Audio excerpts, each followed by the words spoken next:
We want to start with Thanh Truong, who is in Washington, D.C. this morning outside of the hospital where the congressman is being treated.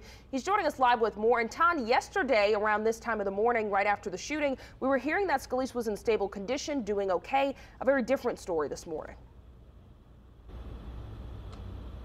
Yeah, it is, and we got a clearer picture of the extent of Scalise's injuries yesterday from the doctors here at MedStar Hospital in Washington, D.C.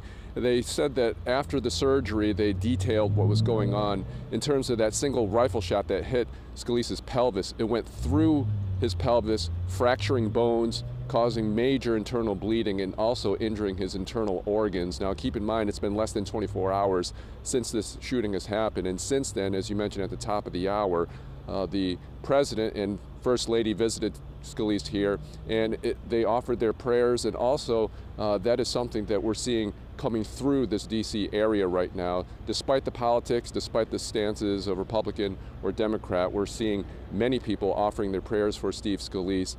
The suspect in this case, the 66-year-old suspect, Hodgkinson, was killed after getting shot and wounded by police here. Keep in mind, this is a shooting that took place roughly 10 miles from this hospital, and there are still many questions. The FBI is now heading up the investigation into this. While there's been a lot of speculation, a lot of reporting on the political leanings of the suspect, there has been no clear motive that's been stated here.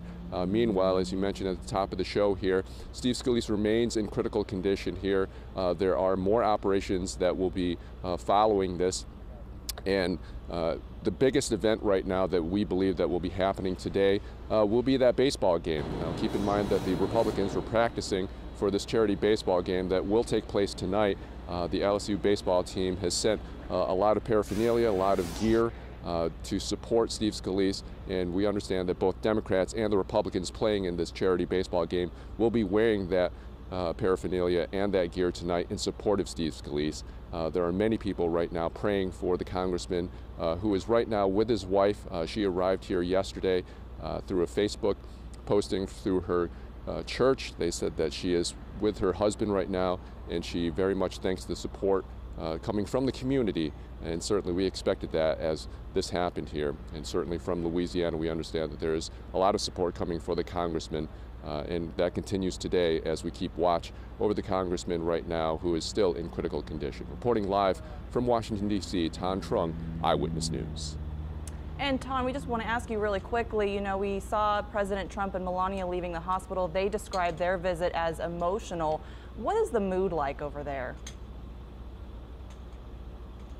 Well, certainly it's emotional here. As you can imagine, Steve Scalise has had a long history working in the state legislature in Louisiana first, and has spent since 2008 in Congress. He became the majority whip in 2014, so he has very deep connections. Now, many people may not like his politics, but they do love his personality, and that's something that we keep hearing today. And as you can imagine, that with the magnitude of the shooting, this really shut down the operations for Capitol Hill yesterday. The House leadership canceled all their votes. The president and vice president canceled their respective speeches that were scheduled for yesterday. So it was out of deference and in respect of what happened, and that continues today. But I think the mood is now shifting towards that baseball event, that charity baseball event tonight. Many of the Democrats and Republicans feel galvanized and united, making sure that they want to keep this event going to support Steve Scalise, but also to show that a shooting like this will not divide the country, and certainly not divide the Congress, which for the most part, as you can imagine, people are saying this is a very divided time in the country, but they want to do and want to show this symbol of unity by continuing and having this baseball charity event tonight. All right, Thanh, thank you for joining us with those updates from D.C. this morning. We'll check back with you in a bit.